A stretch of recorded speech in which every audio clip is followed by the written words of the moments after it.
The Four Sharks Blue Hole is arguably the most dangerous diving spot in the world, even for experts such as Rob Parker. But what lies behind its fearsome reputation, and how did it turn out so bad? This is the story of Rob Parker. The Caribbean has more blue holes than any other place in the world. The highest concentration of blue holes can be found on an island in the Bahamas. Unfortunately, even though blue holes are the holy grail for divers, they are deadly.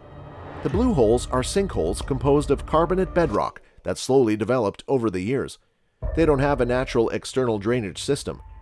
At the opening of a blue hole, sea life can be spotted, but as one dives further, life disappears and toxic hydrogen sulfide is found beneath the hole. It is strongly advised that no diver entered this passage. The cavern is not fully mapped out, which makes exploring it enticing for the most highly skilled and adventurous divers. Rob Parker, from Bournemouth, England, loved adventure sports at an early age and became a familiar figure climbing the cliffs of the Dorset coastline. Rob was introduced to Wookie's Cave Complex while supporting a series of explorations made by his cave diving mentor, Martin Farr. He had endless energy. If he told Rob something was not possible, he would do his best to find a way to make it happen. In 1984, Rob's hunger for adventure took him to Mexico to work with a top American cave diver, Bill Stone. The following year, Stone came to the UK to act as a support diver and technical advisor for Rob's explorations. Rob undertook numerous projects at home and abroad, exploring caves above and below water.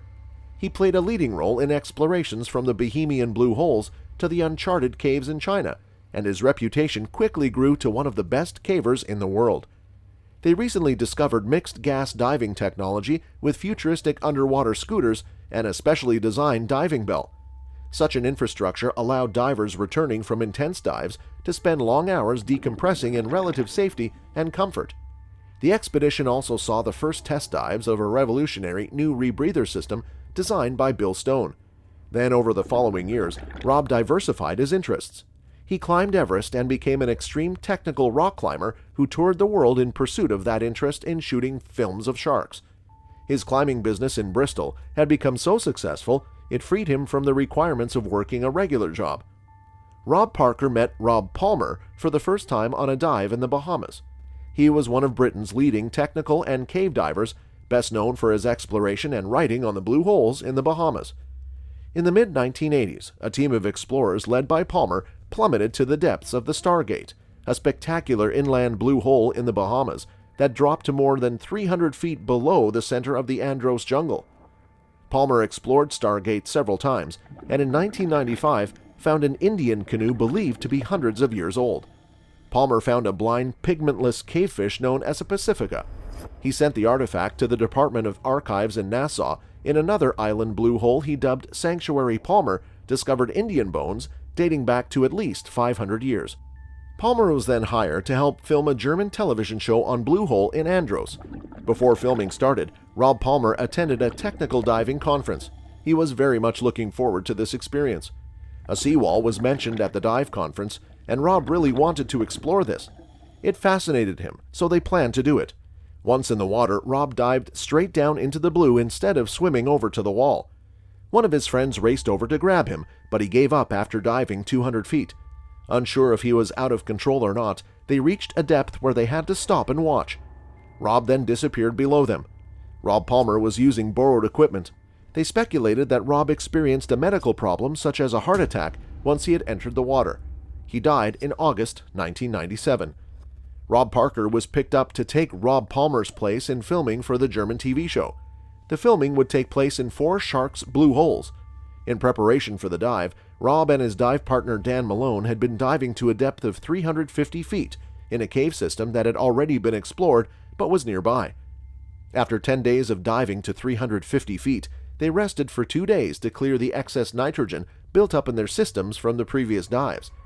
Before the filming started, they decided to dive more into the shark's blue hole this time, which would be their opportunity to push further and explore the forbidden cavern further. Rob wanted to explore that dangerous side passage that he heard. He knew that the filming crew would never let him enter that passage for safety reasons, but if they did before the team joined them, nobody would ever know that they attempted. Some support divers heard about the plan and said they would join the dive but stay in the Calic Cavern, not enter the restriction, and pass through to the unexplored cavern. Dan was not sure of this, and he was well aware of the dangers, but he didn't want to tell Rob not to do it. Instead, he gave the okay. They had to time their dives in ocean blue holes' slack tides, a period when there's no violent inner outflow of water in the narrow openings in the blue hole. The plan for the divers was to breathe compressed air until they dropped 220 feet and continued to 250 feet. They entered the water and pushed 300 feet beyond the previously discovered limit, but they did not take the right tide and had to turn back. They went back and they wore the side of their tank mounted to navigate the treacherous passage in the cave that narrows to 2 feet. They were in the water for 20 minutes, surveyed the cave, and laid a guideline. They used that to mark their path in and out of the cave. Finally, they worked their way into the tight passage and through the unexplored cavern. This is everything they hoped for, and things were going according to plan. They quickly decided they needed to turn back before running out of air.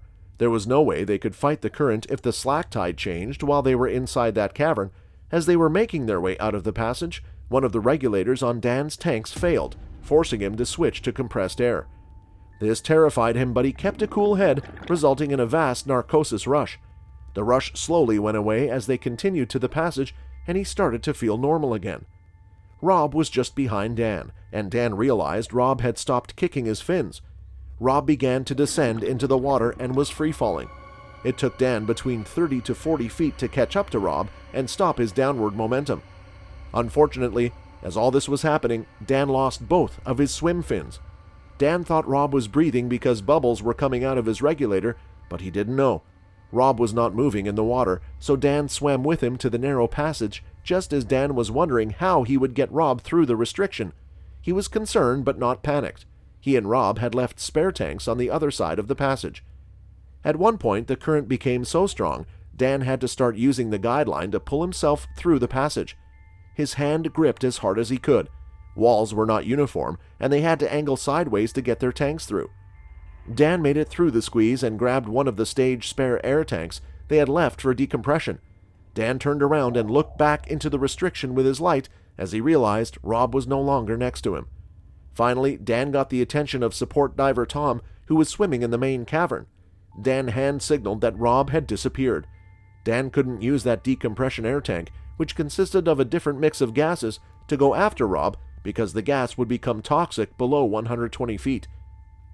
Dan was dazed mentally when he arrived on the surface. He climbed back on board the dive boat and told Rob's friend in the TV crew what happened. Rob was dead and not coming back. It is unclear exactly why Rob died. On the other hand, Dan said there was no more thorough than Rob, which is unlikely to make mistakes. No autopsy was performed, but the U.S. Coast Guard investigator Mike Popovich and the divers involved believe Rob suffered from nitrogen narcosis and drowned. What are your thoughts on this? Let us know in the comments section down below. Thank you for watching this video. If you found it interesting, take a deep dive into the like and subscribe buttons.